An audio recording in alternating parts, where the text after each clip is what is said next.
এটা লাগাইলে নড়াচড়া করে না, আপনি হাত দিয়ে দোয়াইতেই মনে হচ্ছে নড়াচড়া করতে। তখন খুব সুবিধা, এর নিচে এসে কখনোই হাত দিয়ে আর ব্যবহার করবে না। আগে যখন গাই দহন করতাম ওই বালতির মধ্যে মূত্র ছালা, গোবর টোবর অনেক কিছু পশম এগুলো ঢুকতো, কিন্তু এটা যখন নিছি তখন তো ওটার মধ্যে আর কোনো কিছু ঢোকে না। দুধ এতটা পরিষ্কার, পরিষ্কার দুধ দেখে আমার মনে হচ্ছে এগুলো সবগুলোই পরিষ্কার রাখা উচিত। হ্যালো ভিউয়ার্স, আমাদের অফিসে একজন সম্মানিত কাস্টমার এসেছে বগুড়ার সোনাতলা থেকে। অনেকদিন আগে ভাই আমাদের এখান থেকে একটা কাউ মিল্কিং মেশিন নিয়েছিল। তো দীর্ঘদিন ভালোই চলছিল মেশিনটা, তারপরে একটা প্রবলেম হওয়ার কারণে সরাসরি আমাদের অফিসে এসেছে। আমরা তার মেশিনটা দেখে এটা সার্কিটটার সমস্যা ছিল, সেটা আমরা সঙ্গে সঙ্গে ঠিক করে দিলাম। তো একটু ভাইয়ের কাছ থেকে আমরা শুনবো, ভাই এখানে যে আসছেন কি সমস্যা ছিল আপনার? সমস্যাটা আমার ভিতরে সার্কিটটা পুড়ে গেছে, আর এখানে এসে আপনারা সাথে সাথে যে ঠিক করে দিলেন এতে আমি খুব খুশি। আচ্ছা আচ্ছা, আপনার গরু কয়টা ছিল? দুইটা। দুইটা। কত লিটার করে দুধ হয় গরুর? আমি দিনে একবার দহন করি তো, আচ্ছা, তাতে 10 লিটার করে দুধ আসে। দহন খুব সুবিধা। সুবিধা। এখন যদি আপনার ধরেন মেশিনটা না থাকে, হাত দিয়ে কি দহন করতে না, পারবেন? আমি আর আর পারবো না। ওটা দিয়ে সহজ মনে হচ্ছে এখন না, একবারেই মেশিন সহজ।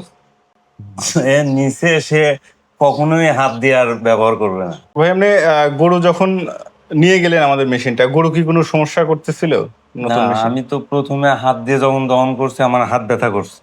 আচ্ছা আমি তো আপনাদের ভিডিও দেখেই নিয়ে গেলাম, নিয়ে যে একদিন লাগাইতে সমস্যা হয়েছে, আচ্ছা। বাট দ্বিতীয় দিন থেকে গরু একদম স্থির থাকে। যতক্ষণ দহন না হয়েছে ততক্ষণ ও একবার স্থির। দহন শেষ, আমি খুলে নিয়ে চলে আসি। গরু আর কোনো কোনো ঝামেলা করেনি, লাঠি টাঠি দেয় না গরু? আজ পর্যন্ত কোনো ঝামেলা আচ্ছা। করেনি। আচ্ছা, গরু কি এমনি নড়াচড়া করে? আমি নড়াচড়া মানে এটা লাগাইলে নড়াচড়া করে না, আপনি হাত দিয়ে দোয়াইতেই মনে হচ্ছে নড়াচড়া করতেছে। তো ভাই আপনি 1.5 বছর হলে প্রায় নিয়েছেন, তো আপনার একটা জিনিস আমাদের ভালো লাগছে, সেটা হচ্ছে আপনার পাইপ, আপনার মোটর, সেকশন হেড সবকিছুই একদম নতুনের মতোই আছে। খুব একটা নোংরা হয়নি। অনেক মানুষ দেখি যে 7-8 মাস পরেই, 7-8 মাস 6 মাস ইউজ করার পরে তাদের সেকশন হেড, পাইপ, তারপর হচ্ছে কন্ট্রোলার বক্স খুবই নোংরা, গোবর মূত্র গরুর, তারপর হচ্ছে নোংরা করে নিয়ে আসে আর কি।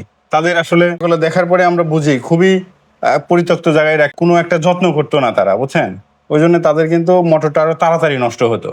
তো আপনি দেখি অনেক যত্ন করে রাখছেন, এর কারণটা কি ভাই? ভাই আমি যখন প্রথম নিলাম, আগে যখন গাই দহন করতাম ওই গায়ের দুধে বালতির মধ্যে মূত্র ছালা, গোবর টোবর অনেক কিছু পশম এগুলো ঢুকতো। আচ্ছা আচ্ছা। কিন্তু এটা যখন নিছি তখন তো ওটার মধ্যে আর কোনো কিছু ঢোকে না। আচ্ছা। দুধ এতটা পরিষ্কার, তো ওই পরিষ্কার দুধ দেখে আমার মনে হচ্ছে এগুলো সবগুলোই পরিষ্কার রাখা উচিত। হ্যাঁ হ্যাঁ হ্যাঁ, এই জন্য আমি ভাই পরিষ্কার রাখছি। না সেজন্য একটু আপনি ভালো করে পরিষ্কার টরিষ্কার করে রাখছেন। পরিষ্কার রাখছি। আচ্ছা ঠিক আছে ভাই, ধন্যবাদ। আপনি এইভাবে পরিষ্কার করে রাখবেন, তাহলে আপনি পরিষ্কার করে রাখলে আপনার কন্ট্রোলার বক্স, পাইপ এগুলো আপনার সহজে নষ্ট হবে না, কারণ যত পরিষ্কার করে রাখবেন তত জিনিসগুলো আপনি ভালো থাকবে। কিন্তু অনেক মানুষ কিন্তু পরিষ্কার করে ওইভাবে রাখে না, দুধ দহন করে ওইভাবে ফেলে দিয়ে রাখতেছে, গোবর ভরে, নোংরা আবর্জনা ভরে, এটা কিন্তু মেশিন আরো তাড়াতাড়ি করে নষ্ট হয়। আমার এই পাইপটা ছাগল কেটে ফেলছিল দাঁত দিয়ে। আচ্ছা। আপনার অফিসে এগুলো সুবিধা কি অ্যাভেলেবল পাবো কিনা? হ্যাঁ ভাই, আমাদের এখানে পাইপ পাবেন, এক্সট্রা এক্সট্রা পাইপ পাবেন, প্রত্যেকটা পার্টসই আপনি আমাদের কাছ থেকে এক্সট্রা পাবেন। পার্সি পাবো হ্যাঁ, তো? পাইপও এক্সট্রা পাবেন। তারপরে দেখতে পাচ্ছি যে এই সেকশন হেডটাও একটু সমস্যা হয়েছে, এটাও আমরা ঠিক করে দিচ্ছি, সমস্যা নাই। এটা এই যে ফেটে গেছে তারটা, এটা আমরা ঠিক করে দিচ্ছি।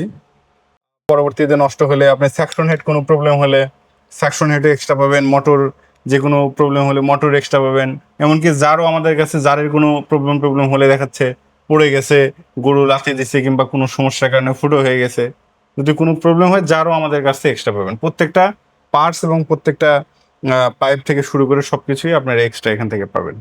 ভাই এমনি আর কি কোনো প্রবলেম হচ্ছিল আপনার গরু দুধ? না, আমার কোনো প্রবলেম নাই, এমনি ক্যারি করতে একটু ঝামেলা। আপনাদের এখানে সেই স্ট্যান্ড দেখলাম। হ্যাঁ হ্যাঁ, আমাদের নতুন ইনক্লুড হচ্ছে টলি। আপনি এই কাউ মিল্কিং টলিটা নিতে পারেন, নিয়ে তাই আপনি ওটা জার রেখে, মোটর সাকশন হেড রেখে আপনি ওইভাবে ঠেলে নিয়ে যেতে আমি পারবেন। নেবো এটা। আচ্ছা ঠিক আছে, এটা নিলে আপনার আর কোনো সুবিধা মানে অসুবিধা হবে না। এই যে ভাইয়ের মোটরটা ঠিক হয়ে গেছে, কন্ট্রোলার বক্স এই দেখেন এখন একদম ওকে। এটা হচ্ছে আমাদের তো ওই 1.5 বছরের গ্যারান্টি ছিল। হ্যাঁ, আপনার এখানে যে ঠিক করে দেওয়া হলো, কোনো কি চার্জ টার্জ নিয়েছে? না, চার্জ নেয়নি তো। কোনো টাকা পয়সা তো নেয়নি? না, হ্যাঁ। আমি নিজেই আমার বন্দুক দিয়ে ঠিক করে নেওয়া হয়েছে। ও হ্যাঁ, আপনি আমার একটা কাজ করছিলেন, এটা নিজে নিজে এটা খুলছিলেন। হ্যাঁ, ফলে আমাদের বলা আছে এটা প্রবলেম হলে সরাসরি আমাদের কাছেই দিবেন, আমরা এটা ঠিক করে দেবো। জি, ওই নিজে নিজে আপনি যেহেতু খুলছেন ওই জন্য কিন্তু আর প্রবলেমটা বেশি হয়েছে। জি, ওটা যদি সরাসরি আমাদের কাছে নিয়ে আসতেন তখন আপনি ওই প্রবলেমটা আরো হতো না আর কি। প্রিয় দর্শক, আপনারা শুনলেন এই ভাই আমাদের কাছ থেকে মেশিন নিয়েছিল অনেক দিন আগে, কন্টিনিউ মেশিনটা ভালোভাবে চালাচ্ছিল আর কি। হঠাৎ তার কিছু ভুলের কারণেই নেগেটিভ পজিটিভ এক হয়ে সার্কিটটা পুড়ে গেছে আর কি। সে নিজেই খুলছিল, খোলার পরে এই সমস্যাটা হয়েছে। তো আপনারাও যারা আমাদের কাউ মিল্কিং মেশিন ব্যবহার করছেন তারা জানেন যে আমাদের সার্ভিস সম্পর্কে। তারপরেও যাদের প্রবলেম সরাসরি আমাদের অফিসে এসেও আমাদের কাছ থেকে এটা ঠিক করে নিয়ে যেতে পারবেন। আমরা 1.5 বছরের ভিতরে যদি আপনার কোনো প্রবলেম হয়, আমাদের ওয়ারেন্টির যে তারিখটা তার ভিতরে যদি আপনাদের কোনো প্রবলেম হয়, আপনারা আমাদের কাছ থেকে একদম ফ্রি যে পার্টসটা প্রবলেম হবে সেই পার্টসটা আমরা পুরোটাই এক্সচেঞ্জ করে দেবো। যে ভাইয়ের কাছ থেকে শুনলেন তার সার্কিটটা পুড়ে গেছে, ওই সার্কিটটা কিন্তু আমরা রিফাইনিং করে দেবো না, ওই সার্কিটটা খুলে একদম নতুন একটা সার্কিট আমরা লাগিয়ে দেবো। আর 1.5 বছর পরে যাদের প্রবলেম হবে তারাও আমাদের কাছ থেকে ঠিক করে নিতে পারবেন, কিন্তু সেক্ষেত্রে তখন একটু আমাদের যে চার্জটা আসবে সেই এক্সট্রা চার্জটা আপনাদের দিতে হবে, অথবা যে পার্টসটা লাগবে সে পার্টসের দামটা আপনাদেরকে শুধু পে করতে হবে। এমনি আমাদের সার্ভিস পেয়ে আপনার কেমন লাগলো ভাই? আমি অত্যন্ত খুশি আচ্ছা আপনাদের সার্ভিসে। আচ্ছা, আপনার বাসার ওখান থেকে নাকি আরো 2-1 জন নেওয়ার কথা আছে আমি মেশিন? গতকালই একজনের সাথে কথা বলছি। কালকে আমি ওই সার্ভিসের জন্য যখন বাইরে নিয়ে আসতেছিলাম তখন দেখে বললো যে আমারও লাগবে। আচ্ছা, সে আপনারটা দেখেই এখন মেশিন নিতে চাচ্ছে। আচ্ছা, তো ঠিক আছে ভাই, ধন্যবাদ আপনাকে। আর কোনো তারপরেও যদি কোনো সমস্যা হয় তারপরেও আবার আমাদেরকে জানাবেন, আসবেন। আর আমাদের কাউ মিল্কিং মেশিন যারা নিতে চান অথবা নেওয়ার কথা ভাবছেন তারা আমাদের সরাসরি অফিসে এসেও নিতে পারেন, অথবা আমাদের স্ক্রিনে দেখানো নাম্বারে যোগাযোগ করে নিতে পারেন। আমাদের ভিডিওটি ভালো লাগলে লাইক দিয়ে সাবস্ক্রাইব করে পাশে থাকুন। ধন্যবাদ।